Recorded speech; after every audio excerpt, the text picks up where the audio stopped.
테슬라가 2분기 깜짝 실적을 내놨습니다. 19일 테슬라는 장 마감 후 회계연도 2023년 2분기 실적을 발표했는데요. 총 매출은 전년 동기 대비 47% 증가한 249억 2,700만 달러를 기록했습니다. 레피니티브가 집계한 시장 예상치가 244억 7천만 달러였으니 기대를 크게 웃돈 셈입니다. 이 중 가장 큰 비중을 차지하고 있는 전기차 부분의 매출은 212억 6,800만 달러로 나타났습니다. 이 역시 지난해에 비해 46% 급증한 규모고요. 사실 테슬라의 매출이 좋게 나오리라는 것은 예견된 일이었습니다. 앞서 테슬라가 발표한 생산량과 인도량을 보면 두 수치 모두 지난해에 비해 크게 늘어났다는 것을 알 수 있었거든요.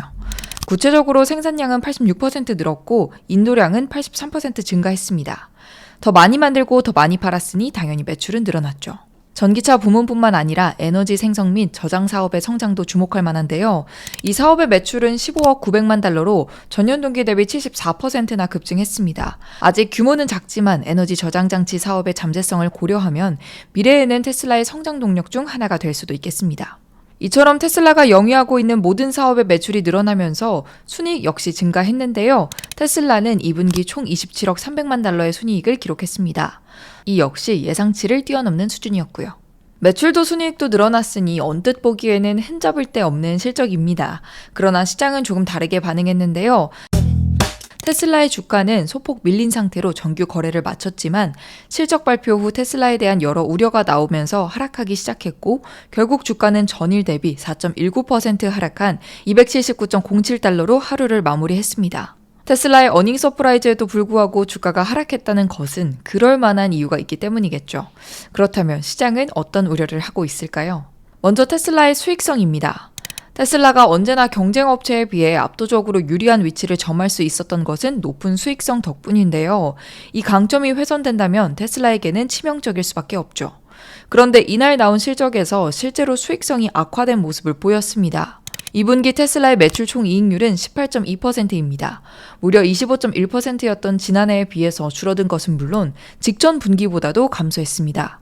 그나마 다행인 점은 월스트리트의 우려보다는 나았다는 건데요. 월스트리트에서는 테슬라의 2분기 매출 총이익률이 17% 미만으로 떨어질 수도 있다는 예측이 나왔었거든요. 이를 고려하면 나름 선방한 것이라고 풀이할 수 있죠. 그러나 지난 5분기 동안 기록한 가장 낮은 수치라는 것은 변하지 않죠.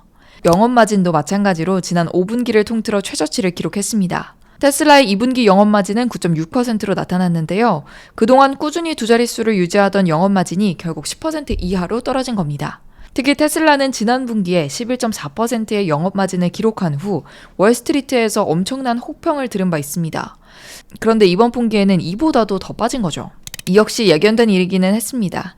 테슬라는 올해 들어서 수차례 가격을 인하하며 공격적인 가격 경쟁을 펼쳤거든요. 이런 가격 전략은 수요를 끌어올리는 데는 주요하지만 수익성 악화로 이어질 수밖에 없고요. 생산 비용은 여전한데 판매 가격은 내리는 거니까 기업이 자기 몫의 수익을 일부 포기하는 셈이죠.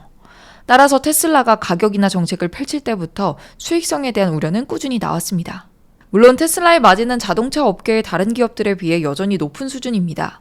테슬라 역시 실적을 발표하면서 1분기와 2분기 초 가격 인하에도 불구하고 영업이익률은 건전한 상태를 유지했다고 자평했고요. 테슬라의 일론 머스크 최고 경영자는 마진의 단기적인 변화는 장기적 관점에서 볼 때 미미한 수준이라고 강조했습니다. 일론 머스크의 말처럼 시간이 지나면 큰 의미가 없어질지는 모르겠지만 당장은 테슬라의 우려가 되고 있는 건 분명합니다.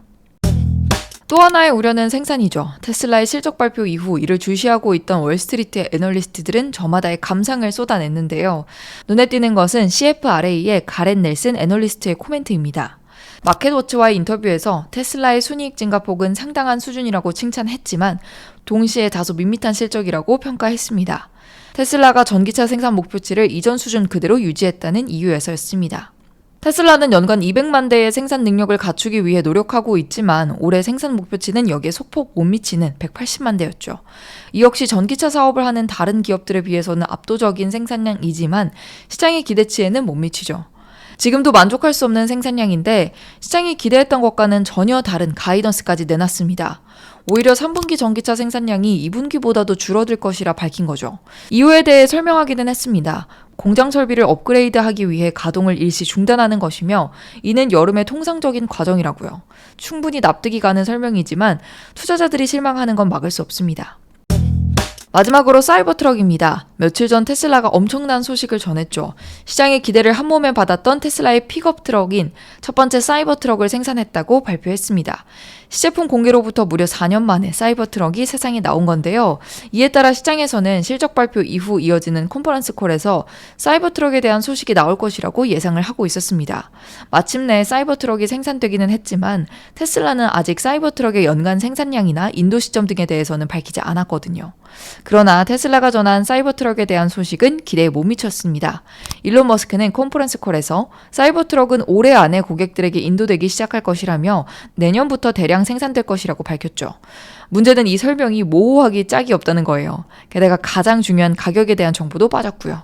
사이버트럭뿐만이 아닙니다. 앞으로 테슬라의 미래를 기대하게 만드는 요소 중 하나인 로보택시에 대한 구체적인 계획도 밝히지 못했죠. 테슬라는 과거 로보택시 출시에 대한 약속을 번번이 지키지 못한 바 있는데요. 또 자율주행 경쟁 기업들이 빠르게 기술력을 쌓으면서 테슬라의 독보적인 지위도 흔들리고 있습니다. 그럼 테슬라의 실적 발표를 부정적으로만 봐야 하는 걸까요? 그건 아닙니다. 테슬라는 성장을 기대할 만한 단서들을 내놓기도 했습니다. 바로 자율주행에 관한 것인데 테슬라는 이날 실적 발표에서 인공지능 개발을 위한 비용 지출을 늘리고 있다고 밝혔고 실제 2분기 실적을 보면 연구개발 비용은 9억 4,300만 달러로 나타났습니다. 직전 분기에는 7억 달러 수준이었다는 점을 고려하며 더욱 적극적인 투자에 나선 셈이죠. 그리고 이 투자는 테슬라가 자랑하는 슈퍼컴퓨터 도조의 생산으로 이어졌습니다. 도조는 테슬라가 AI 머신러닝과 컴퓨터 비전 훈련을 목적으로 개발하고 있는 슈퍼컴퓨터로 자율주행을 구현하기 위한 핵심 요소입니다. 즉 도조가 생산됐다는 건 테슬라의 자율주행 기술이 더욱 고도화될 수 있는 발판인 셈이죠. 아울러 일론 머스크는 테슬라가 자랑하는 자율주행 소프트웨어 FSD의 소프트웨어 라이선스를 다른 자동차 제조업체에 제공하는 방안도 추진하고 있다고 발표했습니다. 아직 어느 기업과 협의하고 있는지는 밝히지 않았지만 이 역시 테슬라의 성장 모멘텀으로 작용할 수 있습니다. 준수한 실적을 발표했음에도 작은 우려들 때문에 하락한 테슬라. 바꿔 말하면 테슬라가 지금의 우려들을 잘 극복해낸다면 더 큰 미래를 기대해 볼 수 있지 않을까요? 앞으로도 테슬라를 계속해서 주목해서 알려드리겠습니다.